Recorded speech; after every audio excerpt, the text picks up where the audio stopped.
Hoje eu quero conversar com vocês um pouquinho sobre o clássico que acredito que a maioria das pessoas já assistiram. Se você não assistiu, assista. Eu acho que é impossível gravar esse vídeo avisando antes que tem spoilers, porque, é um filme da década de 90 que já passou trocentas vezes na sessão da tarde, que está praticamente intrínseco na cultura pop, né? Que eu não vou dizer eternizou, mas que também não consolidou, porque a Julia Roberts é uma. Eu gosto dela como atriz, né? Ela tem vários filmes legais que eu pretendo postar aqui no canal também. Mas é um filme clássico, uma comédia romântica, um conto de fadas, vamos dizer assim. Um conto de fadas moderno, ou um conto de fadas, entre aspas, da vida real. Então, nesse vídeo, eu pretendo conversar um pouquinho a respeito de alguns conceitos dentro da psicanálise. Não é o meu intuito dar uma aula, vou tentar ao máximo ser o mais didático possível, porque eu acredito nesse tipo de psicanálise, né? Eu não gosto do discurso que coloca a psicanálise num patamar como, sei lá, a alquimia das teorias ou a física quântica das teorias, como se fosse muito difícil de entender matemática, psicanálise, e não é para qualquer um. Não necessariamente, pelo menos Freud, né? Lacan, realmente eu concordo que não é para qualquer pessoa, mas a psicanálise freudiana como um todo, eu acredito que pode ser sim ensinada e transmitida para qualquer pessoa. Porque o Freud ele era extremamente didático. Apesar de ser um gênio, né? Você não vê muito essa habilidade em gênios, né? De ser didático. Mas o Freud era extremamente didático. Então eu pretendo nesse vídeo de hoje conversar um pouco sobre o falo. Principalmente o falo nesse filme. Porque nesse filme o falo está aqui o tempo todo. E gera uma discussão, né? Onde que está esse falo, né? Primeiro de tudo, eu vou dar um exemplo com um filme que possivelmente você pode até dar risada, que é O Filho de Chuck. Não sei se você já assistiu, se você não assistiu, assista. Gira em torno do Glenn, que é o filho do Chuck, com a Tiffany, que nasce ali no final da noiva do Chuck. E ele meio que é meio que explorado ali por um cara que faz com que eles, como se ele fosse um boneco de ventrílogo, mas ele não é, né? Enfim, ele vai em busca dos pais dele. Ele vê no pulsozinho dele, né? Made in China. E ele está assistindo um programa de televisão e ele vê o Chuck e a Tiffany e percebe que eles têm a mesma marca que ele possui, né? Então ele vai em busca dos pais dele. Só que tem uma cena muito interessante que o Chuck e a Tiffany estão na dúvida se ele é um menino ou se ela é uma menina. O Chuck acha que ele é um menino, chama ele de Glenn. A Tiffany acha que é uma menina. O que os dois fazem? Tira a prova dos 9. E essa prova dos 9 aqui é dentro de uma noção muito envolvendo os genitais, do tipo tem e não tem. É uma lógica binária. Tem pênis, não tem pênis. Se você já leu o Freud, sabe que o Freud trabalhava também dentro dessa lógica, de tem e não tem. Tem o falo, não tem o falo. Tem o pênis, não tem o pênis. Quando eles abaixam o short do Glenn, o Chuck não vê nada. É um boneco, mas o Chuck não vê nada. Quando ele não vê nada e a Tiffany não vê nada, o que a Tiffany fala? Ah, é uma menina. Não tem nada. Olha só, a Tiffany, diante do fato de que o Glenn ali não possui um pênis, constatou que é uma menina. Se não tem um pênis, é uma menina. O Chuck, quando vê essa cena, diz assim, não, é um menino. Só está faltando um pouquinho de crescimento. Essa cena, por mais engraçada que seja, é extremamente psicanalítica. Por quê? Preste atenção no seguinte. Um garotinho, pequenininho ali, nos seus 4, 5 anos de idade, o mundo para ele, assim, você vê isso claramente no Hans. O mundo é composto por aqueles que têm o falo e aqueles que não têm o falo, dentro dessa lógica aqui freudiana. Mas na cabeça desse garotinho, todo mundo tem o falo. O papai tem um falo maior que o dele. A mamãe tem um falo. Os objetos têm falo. Os animais têm falo. Lembra do Hans? Que ficava ali, né, às voltas com essa questão do falo? Preste atenção no seguinte. Esse garotinho, quando descobre que ele tem um pênis, ele fica brincando ali com esse pênis. Se você tem filho, se você tem sobrinho, enfim, você percebe isso em crianças, cara. Crianças de 4, 5 anos de idade, ali no banho, né, mexendo no pintinho. Ou às vezes quando a mãe está dando banho, a criança oferece o próprio pênis, digamos assim, para a mãe ficar lavando ali, igual o Hans fazia. O Hans adorava que a mãe desse banho nele e ele pedia para ela fazer, né, lavar ali o faz pipi dele. Isso aqui é Freud puro. É Freud puro. Só que essa garotinha, para você entender toda essa questão envolvendo o falo, nós precisamos olhar para o Édipo da menina. O Édipo da menina, ele é muito mais complexo do que o do menino. O do menino nem é tão complexo assim, mas o da menina é muito mais complexo. Então preste atenção. Imagine que na cabeça dessa garotinha, todo mundo possui o falo. A mãe possui o falo. Aí imagine o seguinte, que ela descobre que a mãe não tem. Ela descobre que ela também não tem, que não tem nenhum pintinho ali. Sabe o que o Chuck falou? Ah, não, precisa de um toquinho de crescimento. Essa garotinha tem esse mesmo pensamento. Ela acredita que tem um pequenozinho falo, um falinho, vamos dizer assim, que eventualmente em algum momento pode crescer. E não crescerá. Então ela se sente, de certa forma, penalizada, injustiçada em relação ao menino. Preste atenção, que isso aqui é muito importante. Então olha só, o garotinho tem o pênis, e ele acredita, por ter o pênis, que ele tem o falo. A menina não tem o pênis. E ela se sente penalizada, injustiçada, porque ele tem e ela não tem. É uma lógica aqui do tipo, um tem e um não tem. Presença e falta de. Preste atenção que isso aqui é muito importante. Essa garotinha que se sentiu penalizada, injustiçada, e muitas das vezes, na maioria das vezes no caso, né, dentro desse conceito, coloca a culpa na mãe, como quem diz, olha, por que ele tem e eu não tenho?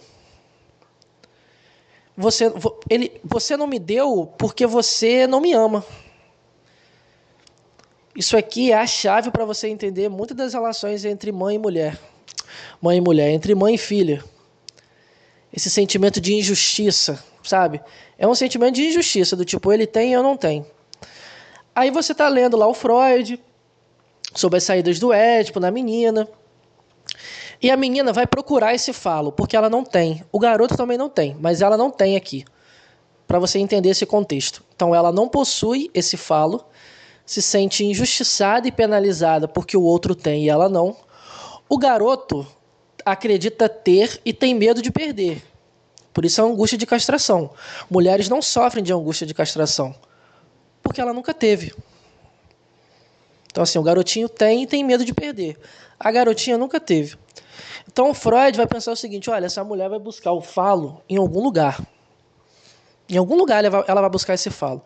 Ou pode ser através de um filho, né? Através de um filho menino, não é qualquer filho, de um filho menino, ela obterá o falo através desse filho. Pô, isso aqui é batata. Quantidade de mães que são mães de garoto e de garota. Pergunte a qualquer irmã do meio, irmã mais nova, pergunte a ela, qual que é o filho favorito da sua mãe? Obviamente é o garoto. Assim.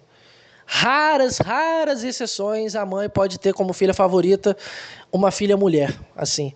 A não ser que ela tenha só filha. Mas tendo filha e filho mais velho, isso aqui é Freud puro. Na maioria das vezes o filho favorito é o garoto. O bebelô é o garoto. Lembra lá do filme A Escolha de Sofia? Ela escolhe quem? Ela escolhe o garoto. Por que você acha que ela escolheu o garoto? Né?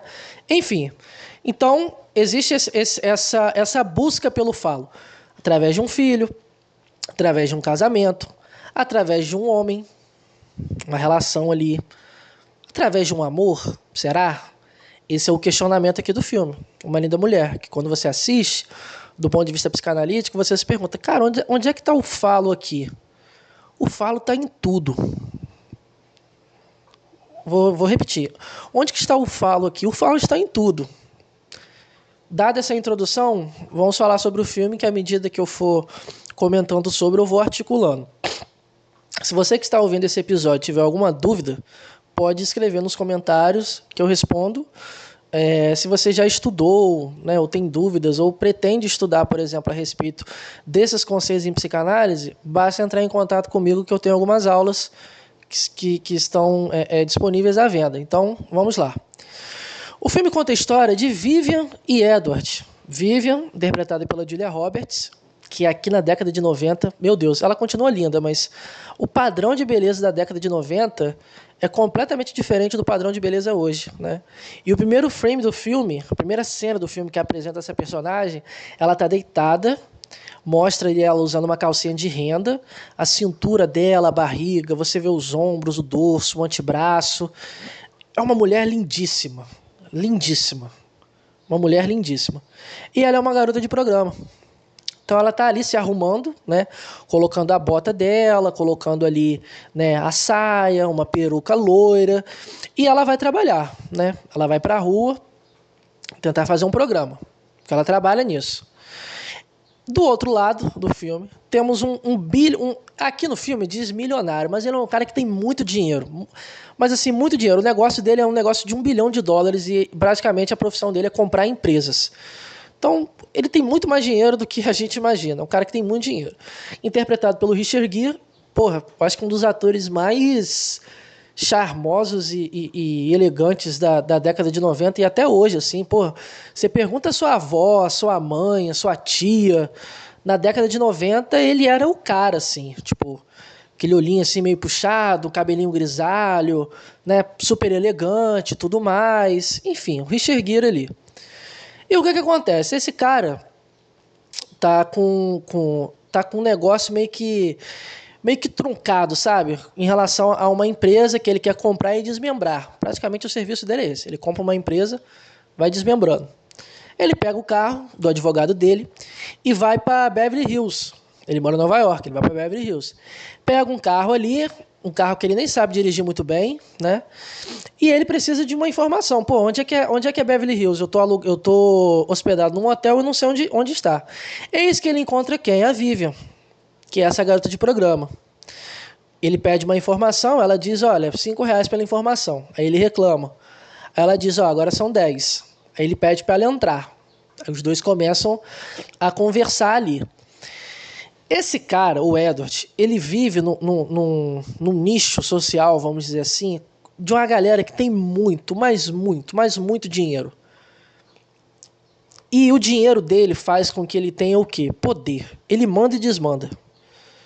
Ele pode pagar. Então, assim, pra mim, eu acho que a cena que melhor ilustra isso é quando ele tá tocando um piano ali, acredito eu, em alguma ala ali do hotel. Tá a banda, os funcionários, aí a Vivian chega ali enquanto ele tá tocando piano e ele pede para as pessoas que estão ali no salão se retirar e deixar ele a sós. E as pessoas deixam. Isso aqui para mim é a maior ilustração que ele realmente é um cara que tem muito dinheiro e muito poder aqui. Preste atenção, o Edward tem muito dinheiro e tem muito poder. Ele é um solteirão, ele é o solteirão mais cobiçado ali daquela região. Ele está na cobertura de um dos hotéis mais caros ali daquela região. Isso aqui é muito importante. Aí, beleza. Está conversando ali com a Vivian e ele faz um trato com ela. Olha, você pode subir comigo, me fazer companhia? Em nenhum momento ele falou de sexo. Porque sexo aqui é barato.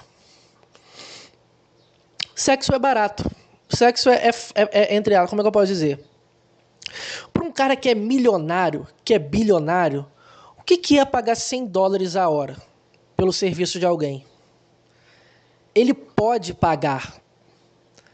E esse prazer aqui de poder pagar é um prazer que muitos homens compartilham quando estamos pensando em garotas de programa. Por exemplo, se você é pobre, se tem um cara pobre, classe média baixa, até mesmo classe média alta, ele pode até pagar por uma garota de programa pelo sexo, pelo controle, para realizar alguma fantasia, né? Olha, quanto é que tá? R$300 a hora. Ele vai lá e paga. Vai lá e transa uma hora com essa mulher. Mas para um cara que é rico, que é podre de rico, o prazer dele é poder pagar. Tipo assim, eu sou um juiz, eu sou um desembargador, eu sou um empresário e eu preciso ir numa festa. E eu tenho que ter uma mulher do meu lado, a tiracolo, assim. A mulher aqui quase como um acessório, né?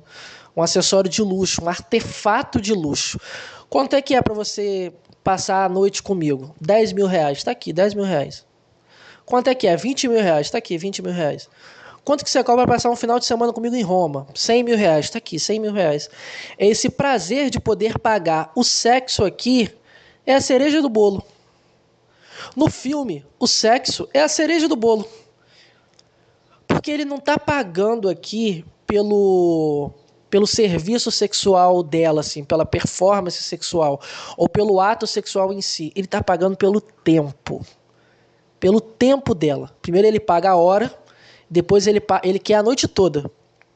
Ele quer ter o tempo dela ali a noite toda. Preste atenção nessa precificação aqui do tempo. Um patrão, a unidade de medida, ou melhor, a força do trabalho de uma pessoa é medida através do tempo.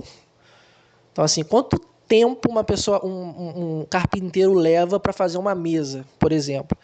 É o tempo, não é o desgaste físico apenas, o conhecimento que ele tem que ter, a ferramenta, a mão de obra, não, é o tempo. Eu passei 6 meses ou 3 anos construindo um barco, é o tempo, ele está pagando pelo tempo dela. Beleza, aqui os dois têm uma química absurda, eles transam, obviamente, mas eles transam não como o principal objetivo, mas como consequência. Ele tá ali de boa, né? Trabalhando, ligando, fazendo negócio. Ela tá deitada no tapete, assistindo um programa de televisão, tomando uns drinks, comendo algumas coisas. Tudo que ele proporciona para ela aqui está para além do sexo. Ele está hospedado num dos hotéis mais caros ali. Serviço de quarto à disposição. Ele está numa cobertura. Pede os melhores pratos, pede tudo que tem direito. E ele tem o quê? Ele tem grana. Ele tem muita grana. Então, assim, ele é um príncipe. Ele é praticamente um príncipe. Lembra que eu acabei de comentar com vocês que o Uma Linda Mulher é um conto de fadas moderno, vamos dizer assim? Ele é um príncipe, ele é um cara que tem muito, muito, muito dinheiro e muito poder aqui. Ele exerce o poder dele através do dinheiro. Porque o dinheiro compra tudo. Até amor verdadeiro, como dizia o Nelson Rodrigues. Aí eu fico pensando, cara, e se ele fosse pobre? Se ele fosse pobre, será que ela se apaixonaria por ele? Quando eu pergunto isso, eu sei que tem muita gente que pode pensar assim, mas isso aí você está falando que a mulher só pensa em dinheiro, ou que a mulher só quer dinheiro. Provavelmente o seu pai, o seu avô, um tio do pavê da sua família, já disse essa frase, né? Olha, quem gosta de homem é gay, mulher gosta de dinheiro. Essa frase ela é extremamente interessante de se analisar, porque esse dinheiro aqui pode ter também, preste atenção nisso aqui, pode ter também não um sentido, mas pode significar o falo. Não significa que falo é igual dinheiro, mas o falo aqui ele pode tomar diferentes formas. O falo pode ser dinheiro, o falo pode ser um bebê, o falo pode ser um casamento, o falo pode ser fezes. Então, assim, existe uma equaçãozinha que o falo pode se manifestar de diferentes formas. Aqui o falo, nesse primeiro momento do filme, é o dinheiro. É o dinheiro. Esse cara tem dinheiro. Esse cara tem dinheiro e ele pode comprar o que ele quiser. Até o tempo dela. E os dois aqui estão fazendo o seguinte, é uma transação, é um negócio, isso aqui é um negócio, os dois estão negociando. Você é garoto de programa? Sim. Eu sou um cara que tem dinheiro, eu posso pagar pelo seu serviço. Quanto que você cobra? Tanto. Então tá bom. O que nós vamos ter aqui nesse final de semana é uma relação de negócios. É uma relação profissional, né? Quero a sua companhia, preciso de você num jantar de negócios, vou te dar dinheiro para você comprar as roupas mais bonitas, vou transformar você, olha só isso aqui, ó. Vou transformar você numa princesa. Olha a Cinderela de novo aqui, né? As roupas que ela usava, os lugares que ela frequentava, ela era vista como é que eu posso dizer? A garota de programa que trabalha em ruas, nós não estamos falando da garota de programa acompanhante de luxo.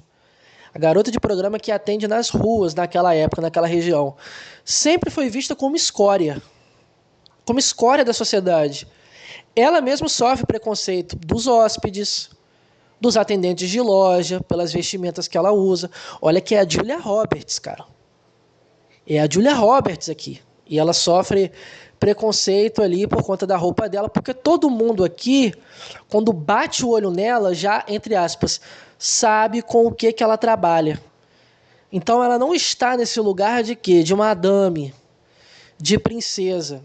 E ele transforma ela. O tempo todo no filme ele vai falando, rebola menos, anda de tal forma, sorria menos, cabelo dela ruivo, compra as melhores roupas para ela. Ele meio que está montando ali para ele uma mulher. Olha só que interessante. Ele está montando uma mulher aqui que será apresentável aos olhos das pessoas que ele ali, né, convive e tudo mais. Beleza. Só que ela, em momento nenhum, fica nesse lugar. Ela continua sendo ela mesma. Olha só que interessante. Ela não se enquadra. Ela não faz nem o mínimo esforço para se enquadrar dentro dessa fantasia dele aqui.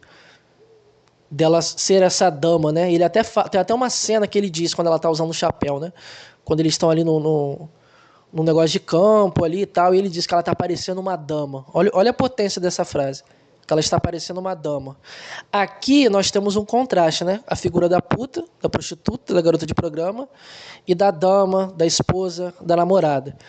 Isso aqui está muito firme, isso aqui está muito forte no filme, né? Esse contraste entre essas duas, entre essa dicotomia aqui que da mulher, né? Do ponto de vista do homem, né? Do neurótico obsessivo. Beleza. Só que aqui o que acontece?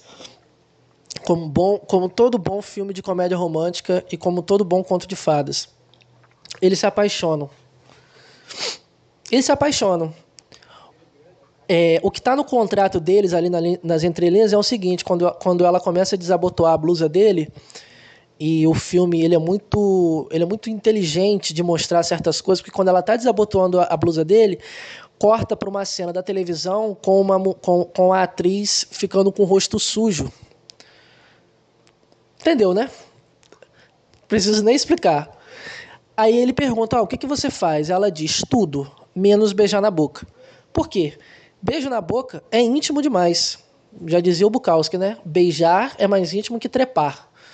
Então, assim, no livro Mulheres ele fala sobre isso, né? Esse escritor fala essa frase que é uma das mais emblemáticas dele, né? Beijar é mais íntimo do que trepar. Porque o sexo ali para uma garota de programa é o trabalho dela. Então, assim, é o trabalho dela. Agora, o beijo, o sentimento, é outra coisa. Então, eles começam ali dentro dessa relação, dessa transação aqui, né, de negócios. Olha, eu estou comprando pelo seu serviço e você é minha funcionária. Olha só a frase que ele usa, né? Você é minha funcionária. Você trabalha para mim. Tipo, eu pago pelas suas roupas, eu pago pela sua hospedagem, eu pago pelo que você quer comer, eu te banco. Eu tenho dinheiro. Eu tenho poder. Só que qual que é o barato e o interessante desse filme? Ao se apaixonar por ele, ela não quer o dinheiro dele. Pelo menos aqui no filme, né? E a gente acredita nisso. A gente precisa acreditar nisso, né? Sabe aquela frase do Lulu Santos? Eu quero crer no amor numa boa? Então, a gente precisa crer no amor. Quando a gente está assistindo um filme, sobretudo de comédia romântica ou de romance, tem coisas ali que você sabe que não é verdade e jamais, em hipótese alguma, existiria na vida real. Mas você acredita, você compra, né? Beleza, ela não quer o dinheiro dele, ela passa a querer ele. Há uma mudança aqui, né? Antes era o dinheiro e depois virou o amor, eles se apaixonam, ela se apaixona por ele. E você acredita realmente nesse amor. Por quê? Há uma cena que para mim é a mais emblemática, uma das mais emblemáticas do filme, que é quando os dois estão ali sentados no último dia juntos e ele chega para ela e diz, olha, eu posso bancar você. Tem um apartamento, vou te dar praticamente uma mesada, vou comprar suas roupas. E ela vai ser o que dele? Ela vai ser uma funcionária, ela vai ser um objeto para ele, que ele pode comprar. Ele quis comprá-la, só que ela não estava à venda. E isso aqui é muito interessante, porque nós estamos falando de uma personagem que no início do filme foi apresentada como uma garota de programa. Então, assim, esse cara bancaria ela, daria dinheiro, daria luxo, um apartamento, estabilidade. Ela seria exclusiva dele, mas ela não queria isso. Por quê? O que ela quer aqui no filme? Ela quer o amor. Ela quer o amor, ela deseja o amor. E ela diz, olha, quando eu era pequeno e tal, eu sonhava com um príncipe. E ele não chegava para mim e dizia isso, que queria me bancar. Por quê? O que ela deseja aqui é o amor. Então esse filme mescla muito essa questão envolvendo o falo e envolvendo o amor. Por quê? É uma das principais discussões entre os psicanalistas. O que uma mulher busca no homem? O que a mulher busca numa relação heterossexual aqui, né? Dentro desse contexto? Será que ela busca o falo nesse homem? Através de um filho? Será que ela busca esse falo através de um casamento? De uma relação? Será que ela busca esse falo através do dinheiro? Será que ela busca através de um status social? Será que ela busca através dos estudos, de um diploma? Será que ela não quer nada disso? Aqui no filme isso não acontece. Então assim, começa com uma transação, você vê, o falo aqui, né, se apresenta dessa maneira. Porque ele é esse cara. Ele é esse cara, tipo, é um cara que tem dinheiro, é um cara que tem ali, né, poder e influência. Só que o que acontece aqui? Esse cara, ele não é perfeito. Ele tem medo de altura. Olha só que interessante, ele tem medo de altura. Quando ela está brincando ali na sacada, ele nem olha para ela porque ele tem medo. Ele tem muito medo de altura. Ele tem medo. Olha só, ele tem medo. Ele não é um cara super potente, perfeito. Isso aqui é uma metáfora muito bonita, por quê? Porque esse falo aqui, esse homem faludo, esse homem que possui o falo, ele não existe. Todos os homens, dentro desse contexto aqui, pensando na neurose, são castrados. E ela descobre as inseguranças dele. Ela descobre os medos dele. Ele se expõe para ela. Ele conta da vida dele, a relação com o pai dele. Ele conta sobre os negócios dele. Ele conta sobre si mesmo. Isso aqui é perfeito, assim, né? O neurótico obsessivo e a histérica, né? E o final do filme, um dos mais emblemáticos também, é extremamente romântico, né? Porque ele precisa fazer o quê? Ir até o encontro dela. Ela está no último andar. Olha só como que isso remete a contos de fadas, né? Sei lá, uma Rapunzel, por exemplo.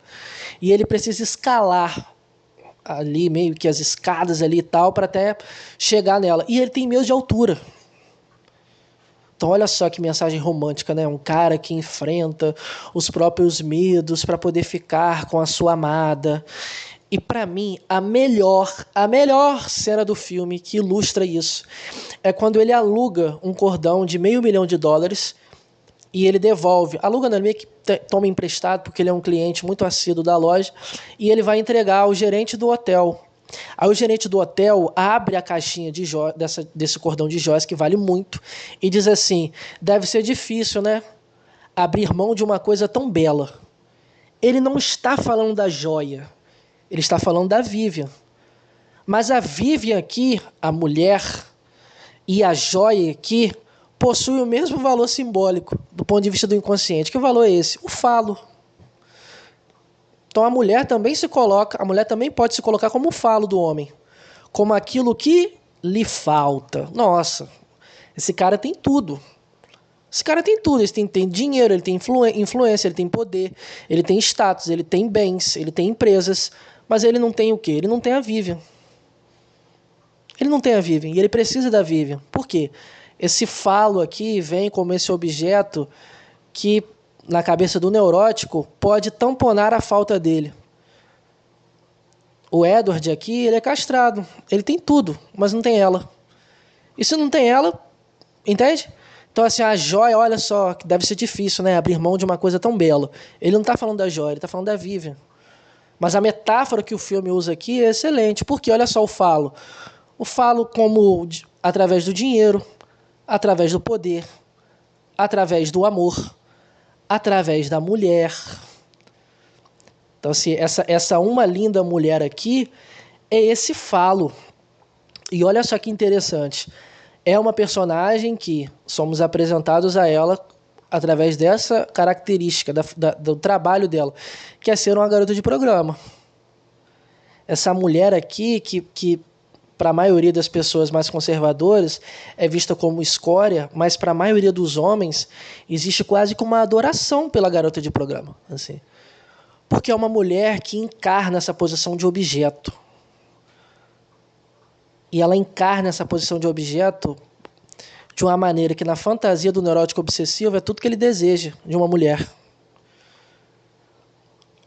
Porque o neurótico obsessivo, na maioria das vezes, ele não gosta de sexo. Ele gosta de controle. Ele não paga ali pelo serviço sexual em si, mas ele paga para ouvir isso aqui, ó, eu faço o que você quiser. Lembra da Bruna Surfistinha? Quando elas estavam se apresentando ali, as garotas de programa, olha, eu sou Suelen, faço isso, isso, isso. Olha, eu sou Jennifer e eu faço isso, isso, isso. Aí quando chegava nela, ela falava assim, oi, meu nome é Bruna e eu faço o que você quiser. A Bruna Surfistinha, dentro dos padrões estéticos da nossa sociedade, é uma mulher bonita? Padrãozona, assim, se você coloca, sei lá, uma Anne Hathaway, uma Rachel Hines, sei lá, uma Paola Oliveira, uma Alessandra Ambrosio, uma Ana Paula Arósio, do lado da Bruna Surfistinha, você acha que quem ali é mais bonita? Seja sincero. Em termos físicos, dentro dessa noção do padrão estético. Ela não está nesse lugar da mulher mais bonita. E ela fez mais de 1000 programas. Escreveu livros, teve filme, vai ter o segundo filme agora. Porque o que mora no anseio, digamos, no cerne da fantasia dos homens em relação à garota de programa é esse ponto, assim, olha, ele não está pagando pelo sexo.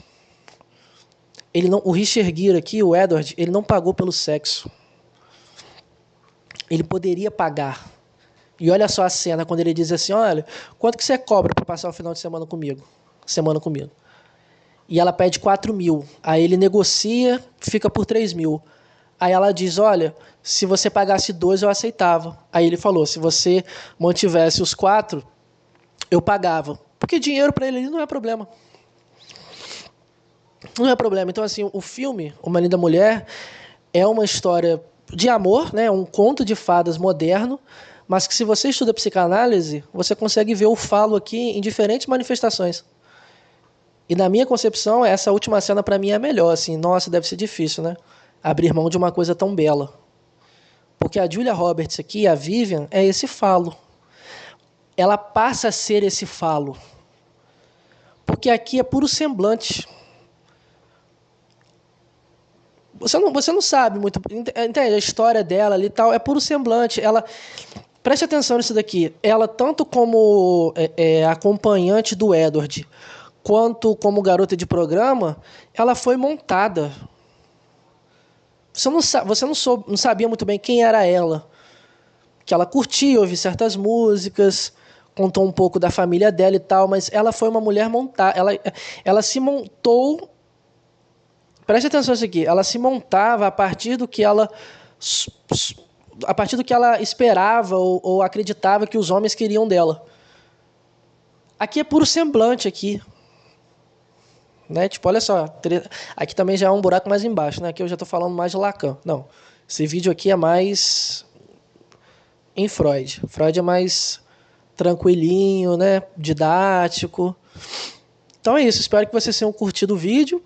Caso tenha alguma dúvida em relação... Às vezes você pode ter uma opinião diferente. Não, Daniel, eu acho que aqui no filme ela não é o falo, ou ela não passa a ser o falo, mas o falo o tempo todo foi o dinheiro. Ou será que ela o amaria se ele não fosse rico e tal? Não, eu acredito que essa questão aí do medo de altura não tem nada a ver. Não, pode comentar. Assim, esse vídeo aqui é mais para todo mundo, mas para a galera que estuda psicanálise, gosta, né, de conjecturar e tal. Meu Deus, onde está o falo? E não sei o quê. Pode comentar que eu procuro responder também. É isso, até a próxima.